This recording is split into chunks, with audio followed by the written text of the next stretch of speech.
So I'm back after a year and a half of videos. I'm going to try to blame it on pandemic or something, as opposed to just being lazy. But I'm here today with Court Merrigan, a recent sorry, I should probably have allowed you to introduce yourself. A recent addition to Coldwell Banker here in Marblehead. Where are you from?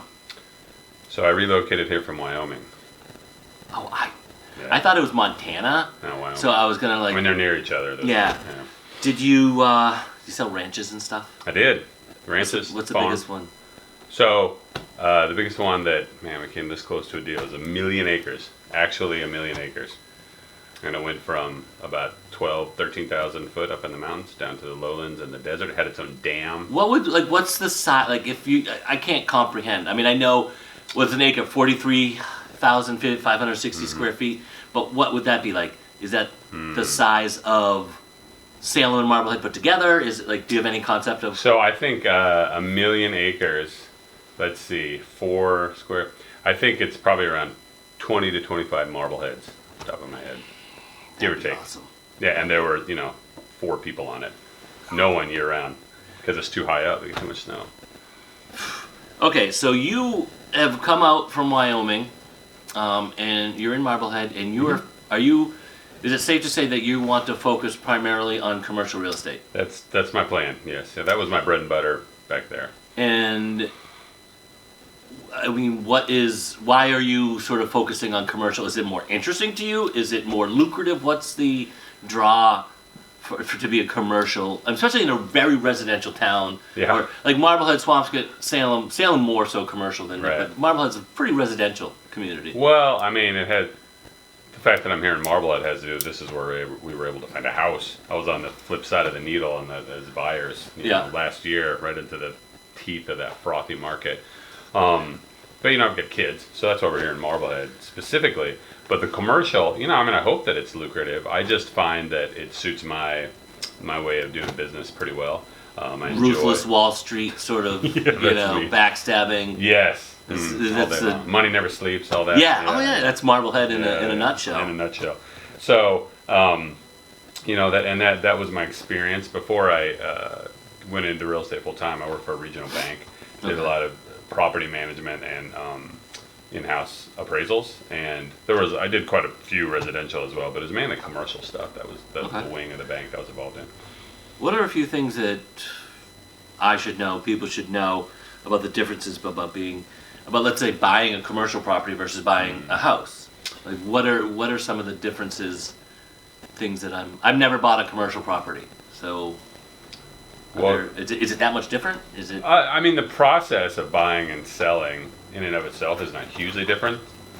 Commercial is easier in the sense that there's less requirements and disclosures and that kind of thing. It's a little more Wild West. But the main thing to know about commercial when you say that, do you mean from a lead paint? Like, do you need that kind of thing? Like if no one's living there, if it's a retail space, yeah, lead paint is not the kind of thing that you need to go into and that sort of thing. Yeah. And the biggest one is probably commercial real estate is about the numbers. Your kid is not going to sleep there. Okay. And when that's not happening, then it's just does it. But there's got to be a difference between I'm buying a commercial property because I want to put my own store in there, as opposed to I'm buying it as a landlord or investment. Yeah. So investment, then you're just looking at a spreadsheet and making sure it works. Okay. If you're doing it for your own business, then there's different calculations involved, of course. If you're going to move your own retail space for instance, into a building that you're going to buy. So now you got to make not only the property work, but the business that supports that property has to work. Where investors. So that's got to be probably trickier for a landlord of a business property, because do they look at I want to move my bicycle shop in there. Do I have to, when I approach that landlord, do I have to have a business plan? Do I have to prove certain things? And is that what they look at? So it's would you say it's more difficult to be a landlord of a commercial property than a landlord of a 3-family or something like that? The difference between a commercial, like a retail thing, the one you're saying with a bike shop in it is, the bike shop typically closes at 5 o'clock or 6 o'clock or whatever. Yeah. On a multifamily where people live. Yours might be 24 hours a day. Yeah. I mean, you're daily service, but the property where people live in, they're there. Yeah. And so I also have been a landlord myself of apartments, and inevitably you get calls. True. And it always comes on Sunday afternoon. Yeah. Something else. That kind of thing. So that's a big deal. So from a commercial point of view, there's a million ways to do it. It depends on what the buyer is looking for and, what a seller wants to get out of it. Are they leasing? Are they buying? And what's the nature of the business that you're looking to run? What's the nature of the investment you want to do? People that get into particularly residential commercial real estate, the multifamilies and things, are in it typically to achieve that passive income. You stroll down to the mailbox and there's a check.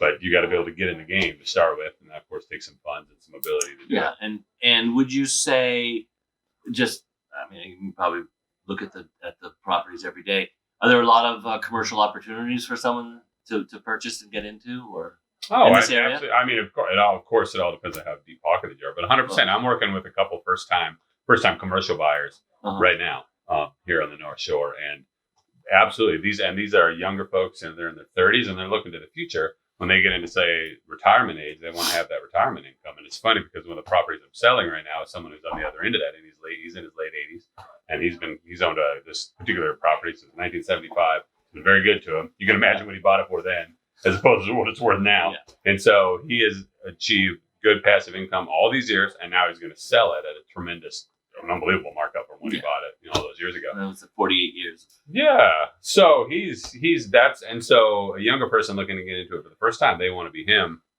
30 years from now. Now, in addition to exploring the commercial real estate market in Marblehead, I guess, are you a columnist for a local paper, or are you a newspaper man? You've got an editor. You're like, I'm also a writer. And when I came out here, so one of the first things somebody told me within the first week I was living here is they are married into a family who's had been in Marblehead for 13 generations. 13, and I got here. How many years is that? How many years is a generation? Is it 20 years? 25? 25? Okay, so it's got to go back to the 1600s. 280 some odd years. Okay. So, and I got here 5 minutes ago, relatively speaking. So what I decided is I'm just going to own it. I'm just going to own that I'm a newbie. Embrace it. Don't know anything about, I don't know a yacht from a cement truck. And so I'll tell you, one floats, the other doesn't. We hope one floats. Yeah. And so I just approached the editor of one of the newspapers here and said, hey, I should write this column because everything I see is new to me. I feel like I'm living in a postcard. And so I wrote this column called My Marblehead First Time in the Current. Comes out every other week. And how long have you lived here? So we moved here last fall. So, okay, so you haven't had the summer and stuff like that. And everybody keeps saying, wait till summer hits. I'm when is summer? They're like June. Oh my goodness. No, it's going to be July. I mean, that's even worse. All right, so can't wait. By all accounts, summer is the best time to be in Marblehead. So that's why we're all here, pretty much. All right, well, thank you for taking the time, and hopefully it wasn't too awkward. No, not as awkward as it could have been. So thank you. Next time I'll come back with some more questions, and I'll try to make it a little bit more awkward for you. Okay. All right. Thanks, man.